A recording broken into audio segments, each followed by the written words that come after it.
रमज़ान में रमज़ान का दूसरा नाम है माह कुरान। कुरान का महीना, रमज़ान और कुरान, बस रमज़ान और कुरान। दिन में रोज़ा रखना है और रात में कुरान सुनना है। यही माह रमज़ान की सबसे बड़ी इबादत है। दिन में रोज़ा रखना है, रात में कुरान सुनना है। और हदीस में आया है कि क़यामत के दिन रमज़ान और कुरान ये दोनों अल्लाह की बारगाह में सिफारिश करेंगे। रमज़ान कहेगा इलाही मैंने इनको दिन में खाने पीने से रोक के रखा। कुरान कहेगा या अल्लाह मैंने इनको रात में सोने से रोक के रखा।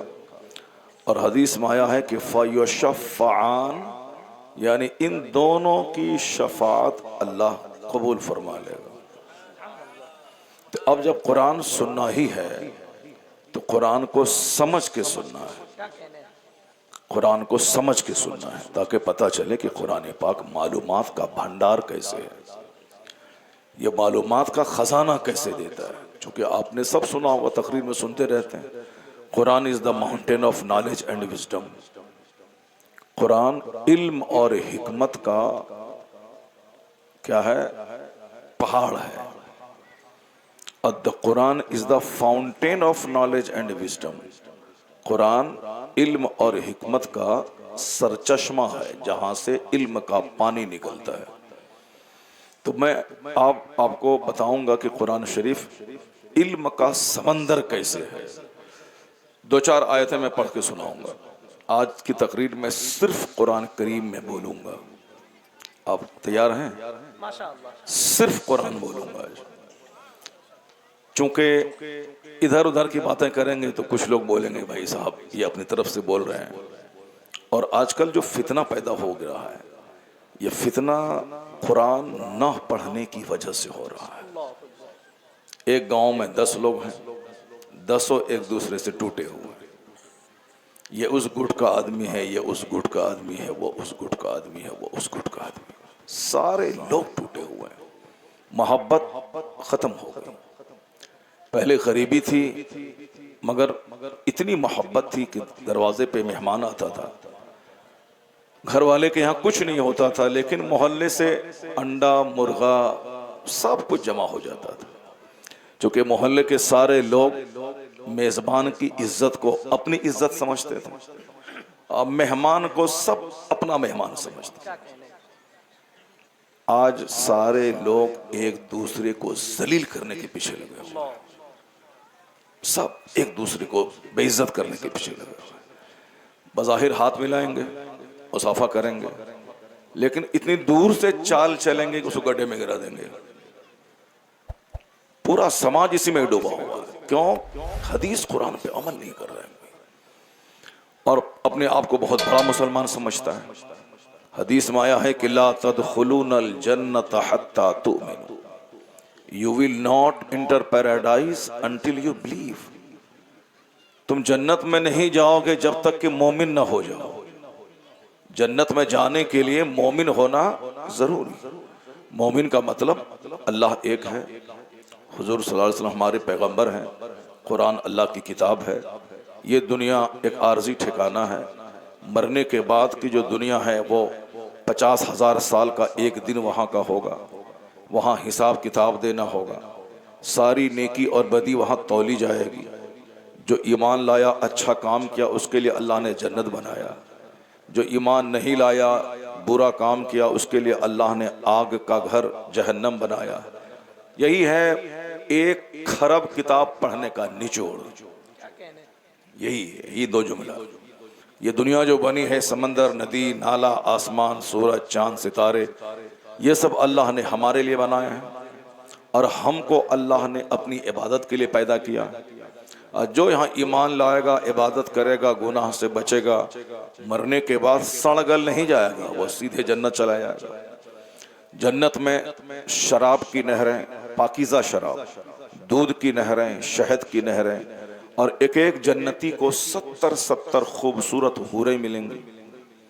वह हूर जो थूक दे तो समंदर का सारा पानी मीठा हो जाए। और आजकल की जो हमारी औरतें जिसके लिए हम लोग पागल हैं, वो अगर थूक दे तो शरबत भी कड़वा हो जाए। जन्नत में वह हूर मिलेगी, अगर वो जुल्फ लहरा दे तो सारे लोग बेहोश होके गिर जाएं। इतनी खूबसूरत, ये कोई तस्वुराती बात नहीं कि ऐसे ही बात कर दिया गया, नहीं। जैसे आसमान सच है वैसे ये बात सच है, क्योंकि जिस अल्लाह ने बगैर खंबे के आसमान बनाया है, उसी अल्लाह ने कुरान में हूर की तारीफ की है।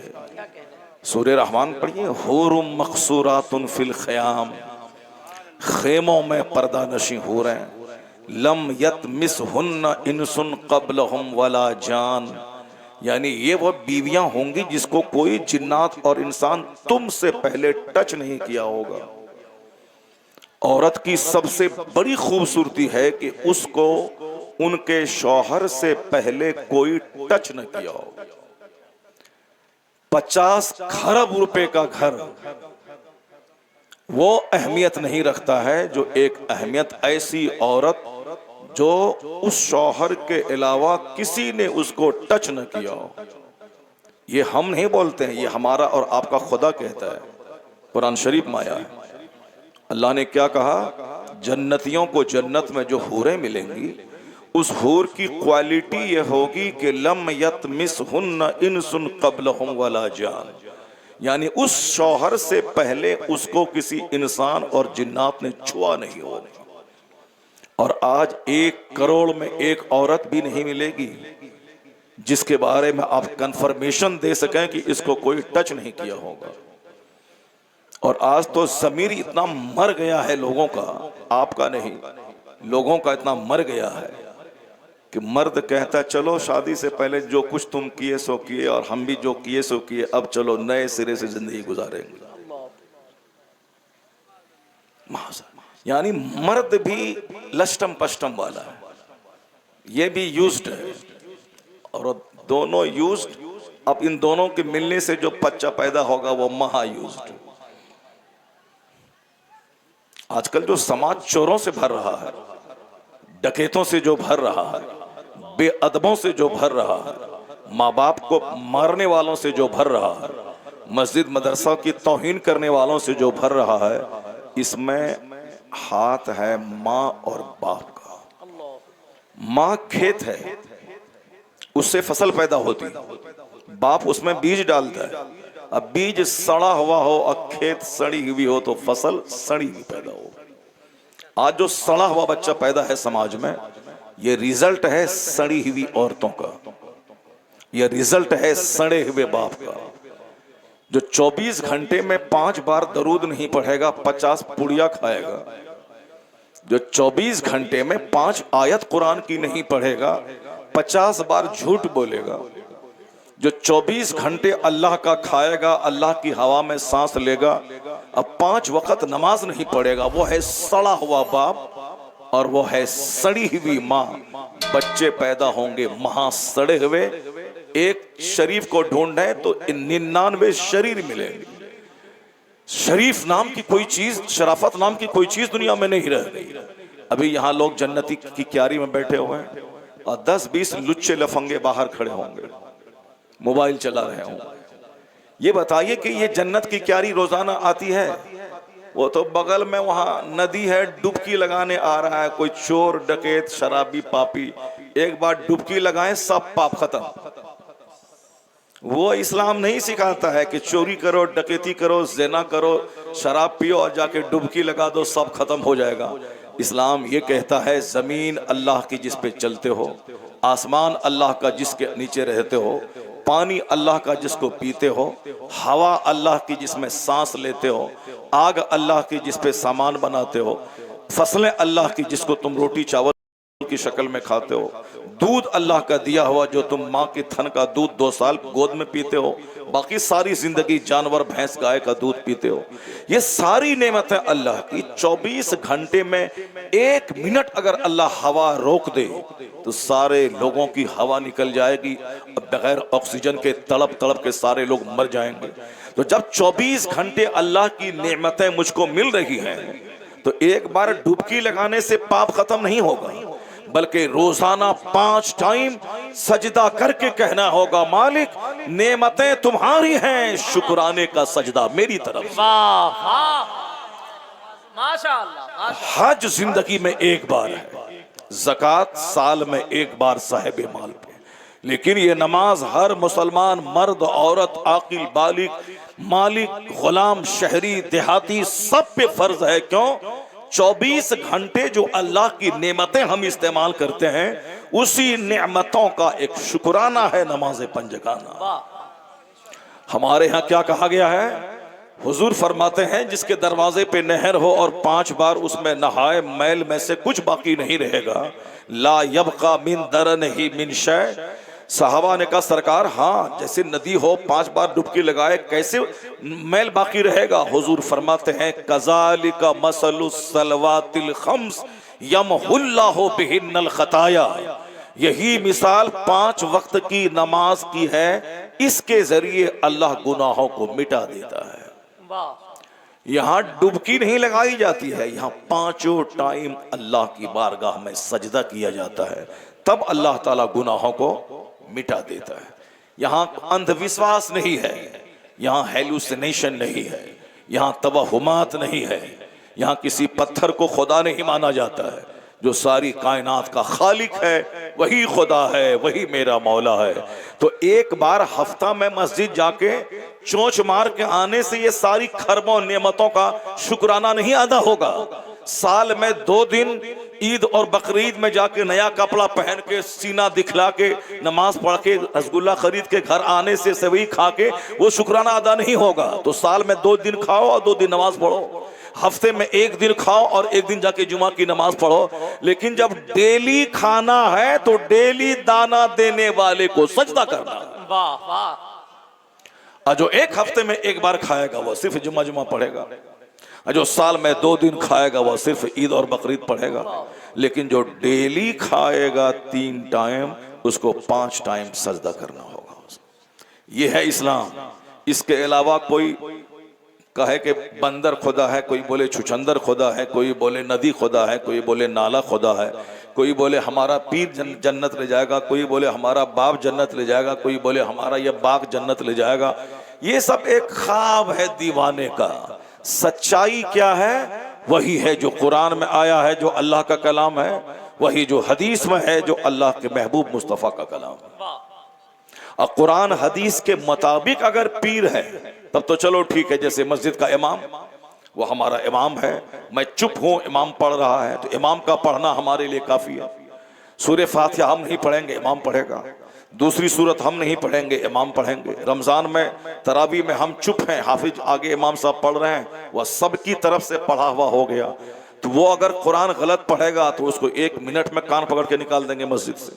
नहीं, ऐसा हमारे यहाँ नहीं चलता है कि तुम गलत भी पढ़ो तो तुम बरहमन की तरफ पूजा तुम ही करेगा। नहीं, हमारे यहाँ अंसारी जोलाहे मंसूरी का बच्चा अगर वो कुरान हदीस पढ़ेगा, आलिम बनेगा, तो सैयद अगर जाहिल है तो वह पीछे रहेगा, अंसारी का बच्चा आगे रहेगा। वाह वाह वाह। ये है हमारा इस्लाम, ये हमारा इस्लाम सिखाता है। ऐसा नहीं कि सैयद साहब है तो जो बोलेगा सो मान लेंगे। सैयद साहब अगर हैं, हकीकत में सैयद है तो नकली सैयद नहीं, हकीकत में अगर सैयद है तो हम हाथ चूम लेंगे, हकीकत में सैयद है तो हम उसकी पेशानी चूम लेंगे। लेकिन वो अगर दाढ़ी मूंडते हैं या छटाते हैं, बोलेंगे हम नमाज पढ़ाएंगे, तो हम हाथ चूम के बोलेंगे नहीं सैयद साहब, आपके नाना ने कहा है कि इमाम वो बनेगा जो शरीयत पर अमल करेगा, आपकी दाढ़ी शरीयत के खिलाफ है, इसलिए आप मुख्तदी बनेंगे और आपका गुलाम इमाम बनेगा। वाह वाह वाह। यहाँ अंधविश्वास नहीं मेरे यहाँ। अगर कोई पीर साहब बोलेगा चलो ढोल बजाते हैं, उनको बोलेंगे नहीं, आपकी बात नहीं मानेंगे आप। ये पीछे में हमारा जो नदाफ धोबी का बच्चा अगर वो कुरान हदीस बताता है, वो मुसल्ले पे बैठेगा, वो इमामत करेगा। ढोल बजाना हराम है, आप बोलिएगा बजाओ, नहीं मानेंगे। आप तो छोड़िए, हदीस माया है माँ के पाँव के नीचे जन्नत है। आप लोग सुन रहे हैं मेरी बात? तवज्जो से सुन रहे हैं ना? सुन रहे हैं तो उधर क्या देख रहे हैं आप? जरा जोर से बोले सुभान अल्लाह। तकरीर सुनिए, आज हल्ला हंगामा मत कीजिए, गौर से सुनिए। तो मैं क्या कह रहा था कि जन्नत माँ के पाँव के नीचे है। ये कौन कहा? हुजूर ने फरमाया अल जन्नत व तहत अक़दामिल उम्महात, जन्नत माँ के पाँव के नीचे है। लेकिन माँ अगर बोलेगी कि बेटा चलो मेरे साथ बैठ करके ये धारावाहिक देखो, ला ताअत फी मासियतिल्लाह, हुजूर की हदीस है कि अल्लाह की नाफरमानी में माँ की बात नहीं मानी जाएगी। अगर माँ बोले कि नमाज नहीं पढ़ो तो माँ की बात नहीं मानी जाएगी। बाप जन्नत का दरवाजा है, लेकिन अगर बाप कहे कि चलो मेरे साथ मिल करके जरा एक गिलास ताड़ी पी लेते हैं, नहीं मानी जाएगी बात। अल्लाह की नाफरमानी में किसी की बात नहीं मानी जाएगी, न माँ की, न बाप की, न पीर साहब की, न फकीर साहब की, न मौलाना साहब की, किसी की बात नहीं। मौलाना साहब अगर कुरान सही पढ़ते हैं तो हम उनका हाथ चूम लेंगे कि तुम मेरे खुदा का कलाम सुना रहा है। और हाफिज जी को अगर 50 करोड़ रुपए देके तौल देंगे फिर भी उसकी मेहनतों का हक अदा नहीं होगा, चूंकि वो कोई नॉवेल, अफसाना, physics, chemistry, biology, zoology, math, astrology नहीं सुनाया है, वो अल्लाह का कलाम कुरान सुनाया। वाह वाह। इसलिए अगर आप 10-20 हजार रुपए देने के बाद सोचते होंगे बहुत दे दिए, बहुत नहीं, 50 करोड़ भी कुरान सुनने की कीमत नहीं है। ये तो बस एक छोटा सा हकीर सा नजराना है। तुमने तो अल्लाह का कलाम सुनाया है जिसकी कोई कीमत ही नहीं है। जनाब इब्राहिम अलैहिस्सलाम को अल्लाह से प्यार था, तो किसी आदमी ने अल्लाह की तारीफ की तो बोला एक बार और सुना दो। कहा एक बार सुनाऊंगा तो क्या देगा? कहा जितनी बकरियां चर रही हैं आधी बकरियां दे दूंगा। फिर उसने अल्लाह की तारीफ की, सुभान ज़िल मुल्क वल मलकूत, सुभान ज़िल इज़्ज़त वल अज़मत वल हैबत वल कुदरत वल किब्रिया वल जबरूत, सुभानल मलिकिल हय्यिल लज़ी ला यनामु व ला यमूत, सुब्बूहुन कुद्दूसुन रब्बना व रब्बुल मलाइकति वर रूह। जनाब इब्राहिम ने कहा तुमने मेरे रब का चर्चा किया है, आधी बकरियां मैंने तुझको दे दिया, अब एक बार और सुनाओ। तो अब क्या देगा? का बाकी जो आधी बकरियां है वो सब दे दूंगा। वो बकरियां 5, 10, 25, 50 बकरियां नहीं थी, हजारों की तादाद में बकरियां थी। तो अब एक बार उसने और पढ़ा, सुभान ज़िल मुल्क वल मलकूत। ये है वह लोग जिसको अल्लाह से प्यार है, अल्लाह से मोहब्बत है, तो अल्लाह का चर्चा सुनने में उसको मजा आता है। और जिसको अमिताभ बच्चन से प्यार है उसको अमिताभ का डायलॉग सुनने में मजा आता है, वह बोलता है एक बार और डायलॉग सुना दो।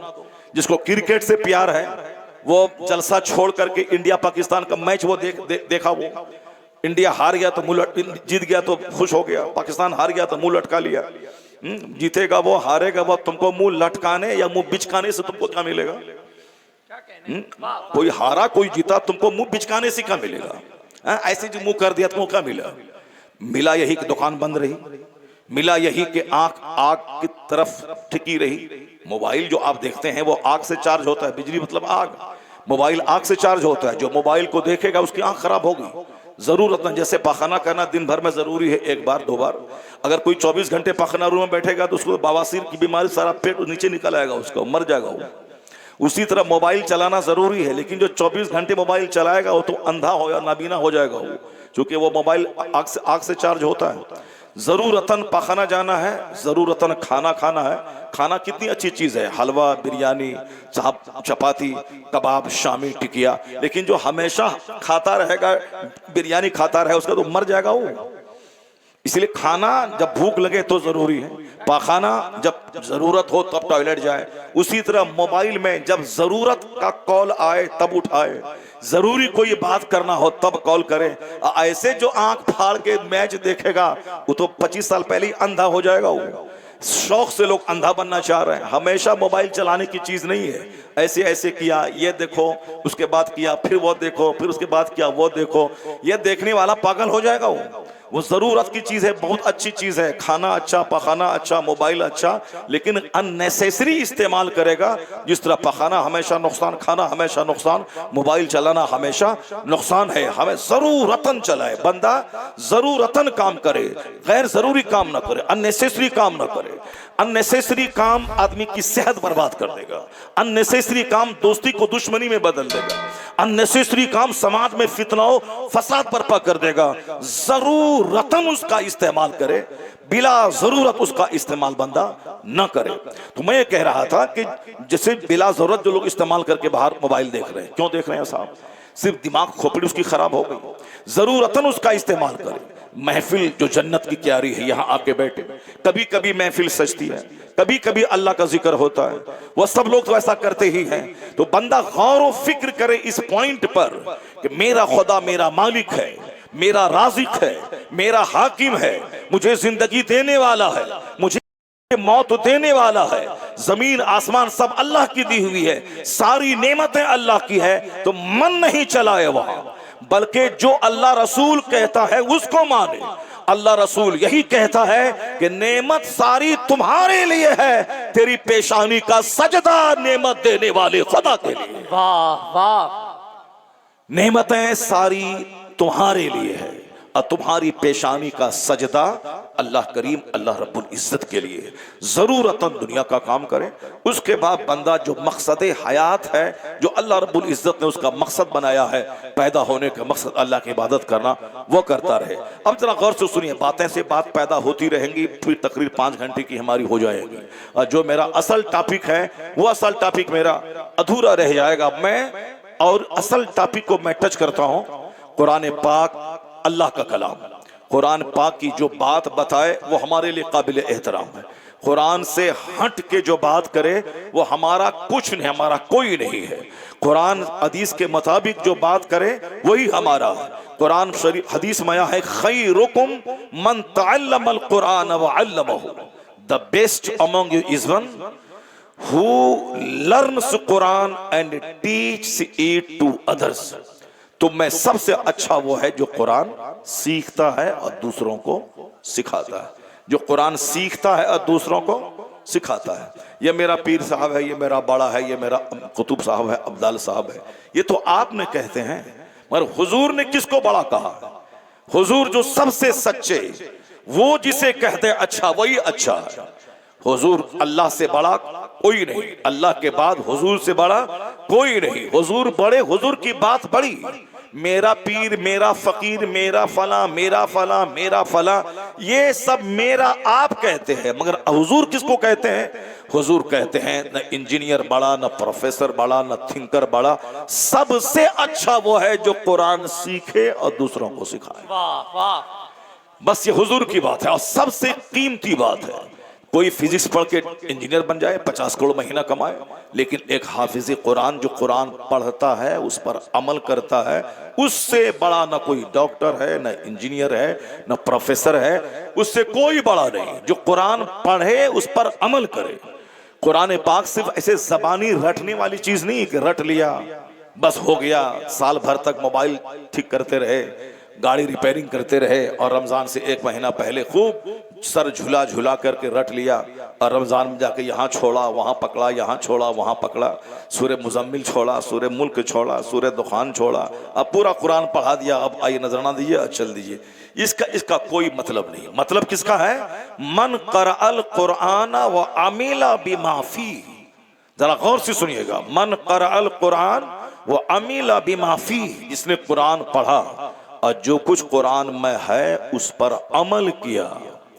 वअहल्ला हलालहु व हर्रमा हरामहु, जिसने कुरान के हलाल को हलाल जाना, जिसने कुरान के हराम को हराम जाना, उस पर अमल किया, तब आया है फजीलत में कि उल्बिसा वालिदाहु ताजन यौमुल क़ियामा ज़ौहु अहसनु मिन ज़ौइ शम्स फी बुयूतिकुमुद दुनिया।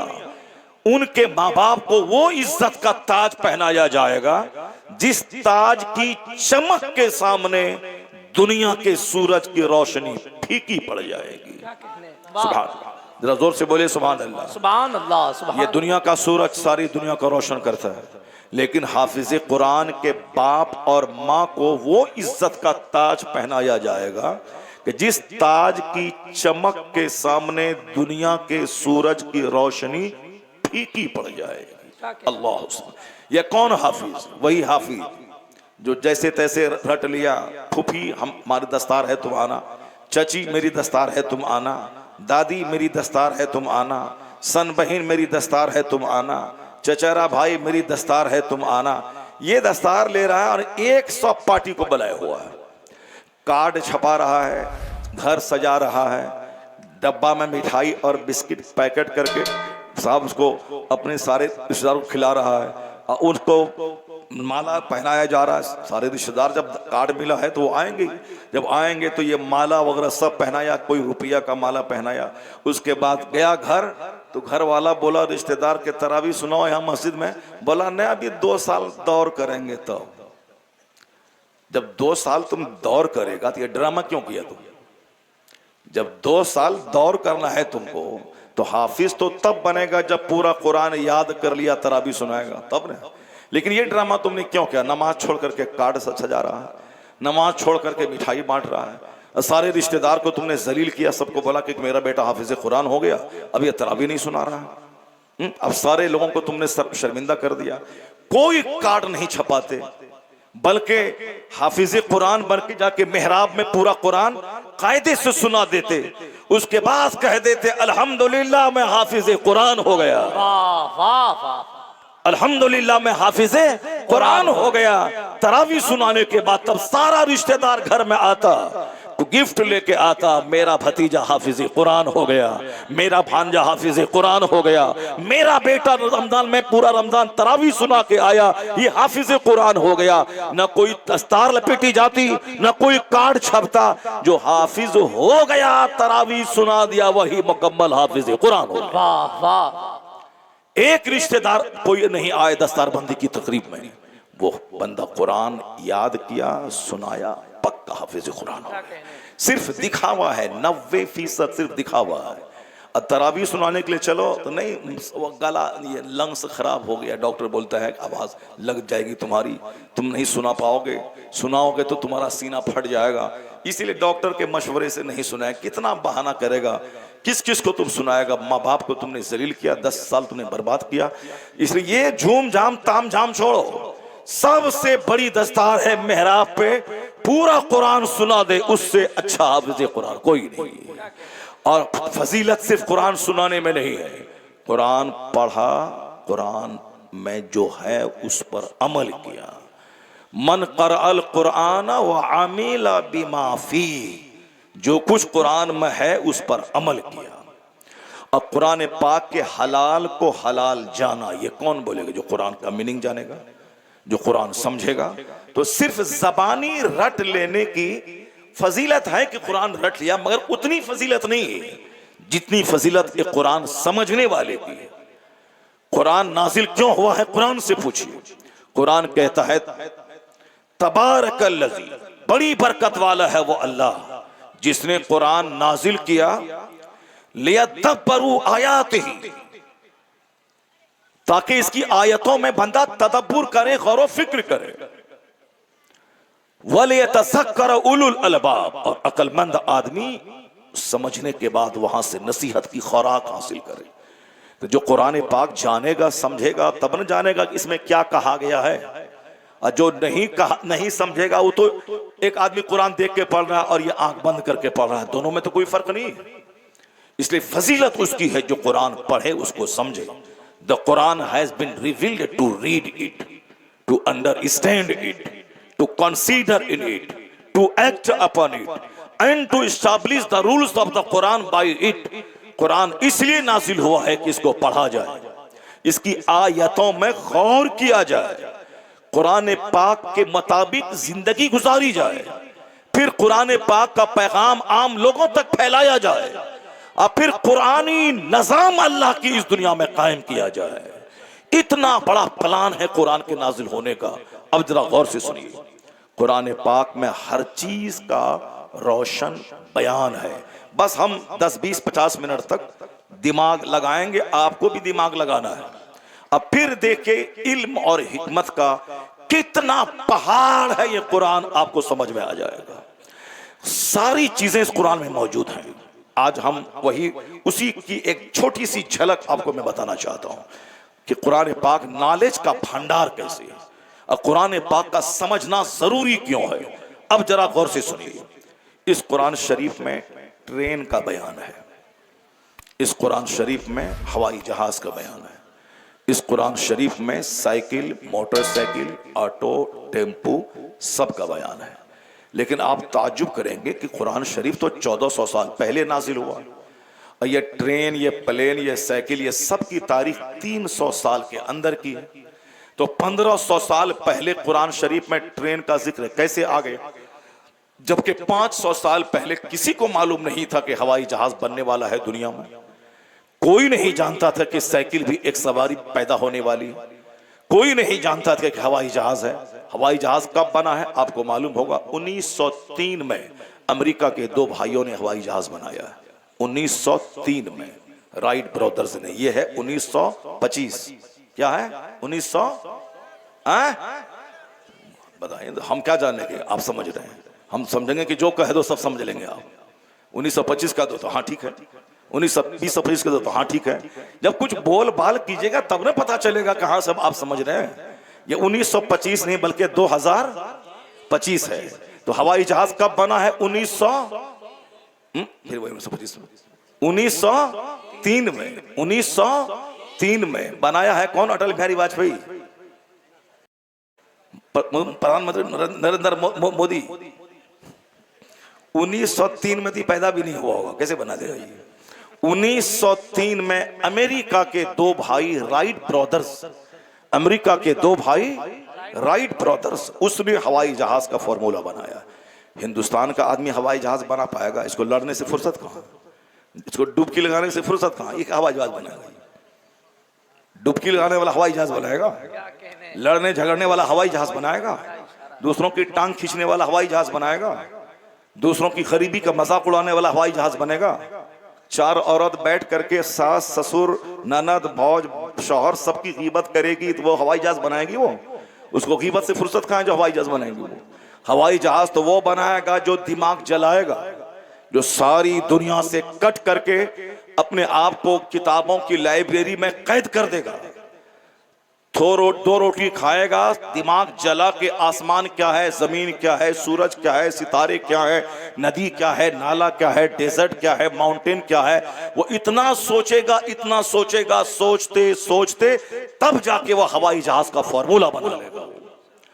बड़ा काम करने के लिए दिमाग जलाना पड़ता है। दिमाग जलाने वाले को फुर्सत कहां है कि दूसरे की शादी में 4 दिन जाके वो डीजे बजाएगा और डांस करेगा। हिंदुस्तान के लोगों को शादी में डीजे बजाने से फुर्सत कहां है। साहब बेगाने की शादी में अब्दुल्ला दीवाना हो रहा है, वो मोटरसाइकिल लेके घूमता है, हुल्लड़बाजी कर रहा है। ये हवाई जहाज बनाएगा? ये तो एक सुई और धागा भी नहीं बना पाएगा, तो हवाई जहाज कहां से बनाएगा। तो हिंदुस्तान के लोगों को लड़ने झगड़ने गाली गलौज देने गीबत करने चुगलखोरी करने दूसरों की गीबत करने, 4 आदमी मिल के अच्छा खा पी रहा है तो कैसे ग्राहक को रोक दे, कैसे उसके दुकान को खत्म कर दे, कैसे उसकी बेटी का रिश्ता लगा है। साहब बेंगलोर में इंजीनियर है, 4 लाख महीना कमाता है, तो कैसे अपना सत्तू पानी बांध के जाके इसकी माँ इसके बाप की शिकायत करके बेटी का रिश्ता तोड़वा दे। इस इतने घटिया आदमी को क्या काम कर पाएगा जो दूसरों की बेटी को अपनी बेटी न समझता हो, लगा हुआ रिश्ता को तोड़वा देता हो। इतना घटिया और जलील काम करने वाला वो हवाई जहाज बना पाएगा? हवाई जहाज बनाने का मुकद्दर है उसका जो सारी दुनिया से कट जाए, अपने आप को रिसर्च में लगा दे। कहीं शादी हो रही कि किसी की मैयत जा रही है, किस आंधी आ रही कि तूफान आ रहा है, उसको कोई मतलब, एक मतलब है रिसर्च करना। What is the earth? What is sky? What is mountain? ये पहाड़ क्या है, जमीन क्या है, आसमान क्या है, मैं क्यों पैदा हुआ, मैं क्यों मर जा रहा हूं। जो रिसर्च करेगा, दिमाग जलाएगा, गौर व फिक्र करेगा। रिसर्च करने वाले को दूसरों से क्या मतलब है, उसको तो मतलब सिर्फ अपने काम से है। जिसका अपना कोई एम ऑफ लाइफ नहीं है, जिंदगी का कोई मकसद नहीं है, वही दूसरों की बात सुने खड़ा हो जाएगा, चौक पर दूसरों का मुंह देखने के लिए खड़ा हो जाएगा, किसी के जनाजे में जाकर जाएगा, वहां जनाजा पढ़ने के बाद 5 घंटा बैठ करके घटर मटर करेगा। शादी ब्याह में निकाह की महफिल खत्म होने के बाद 10 घंटा बैठ के पान चबा के गुटखा चबा चबा के सारा कपड़ा लाल करके वो गीबत की महफिल सजाए हुआ है। जो बेफिक्रा आदमी है वो कोई काम नहीं करेगा। ये हवाई माइक्रोफोन जिससे मैं बात कर रहा हूं, हिंदुस्तान का एक हिंदू या एक मुसलमान इसको नहीं बनाया। अब 7 समंदर पार का वही का क्रिश्चियन ईसाई यहूदी वो बनाया। ये हमारे हाथ में जो मोबाइल है, ये मोबाइल कोई हिंदुस्तान पाकिस्तान बांग्लादेश का कोई बंदा नहीं बनाया। अमेरिका का एक जबरदस्त स्कॉलर है, उसने इसको बनाया है। ये टेलीविजन जो करोड़ों आदमी के घर में है, ये कोई हिंदुस्तान का बच्चा नहीं बनाया। ये कौन बनाया है?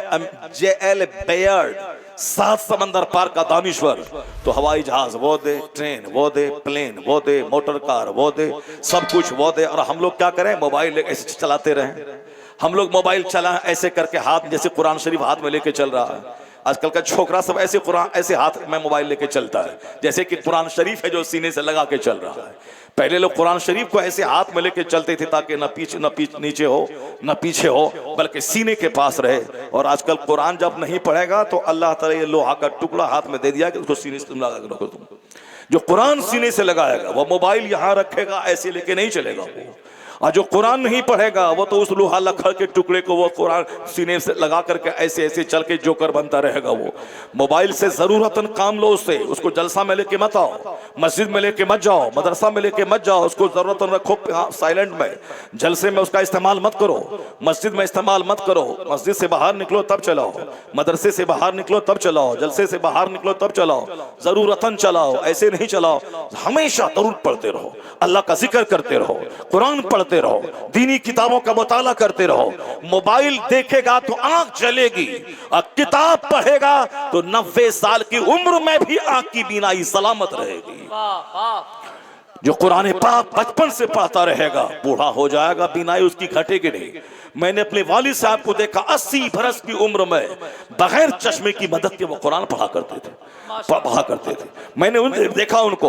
बहुत सारे ऐसे लोग हैं। एक अल्लामा साहब थे, अभी भी देख लें पूरे हिंदुस्तान में एक अल्लामा साहब है, 94 साल की उम्र हो रही है, आज भी खड़े होकर 1.5 घंटे तकरीर करते हैं। वो 18 साल का जवान जो नहीं बोल पाता वो 94 का वो शेख बोलता है।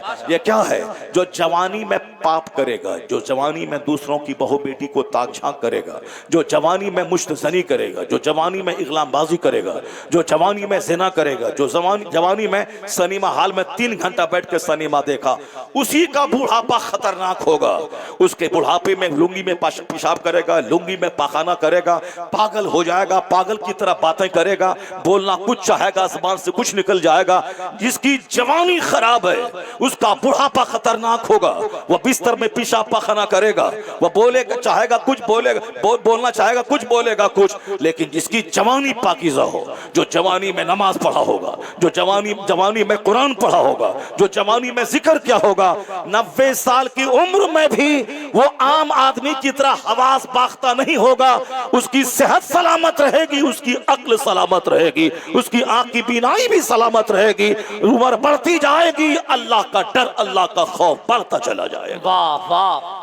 इसलिए जवानी को जवानी बनाए, जवानी को सुथरा रखें, जवानी को तमाम पाप से पाक कर दें, ताकि बुढ़ापे में जिंदगी का इंजॉय करें। जब आपका बेटा जवान हो जाए, बेटा कमाने के लायक हो जाए, उस वक्त आप सजदे में, तिलावत में 1-1 हज़ार 2-2 हज़ार दरूद पढ़ें, दिल लगाएं। और जिसका पखाना कपड़े में होगा, पेशाब कपड़े में होगा, वो क्या नमाज पढ़ेगा, वो क्या दरूद पढ़ेगा, क्या जिक्र करेगा। इसलिए अगर चाहते हैं कि बुढ़ापे में दिल खोल के इबादत करें तो जवानी को गुनाहों से सेफ रखें। जवानी गुनाहों से सेफ रहेगी तब बुढ़ापे में इबादत का लुत्फ आएगा।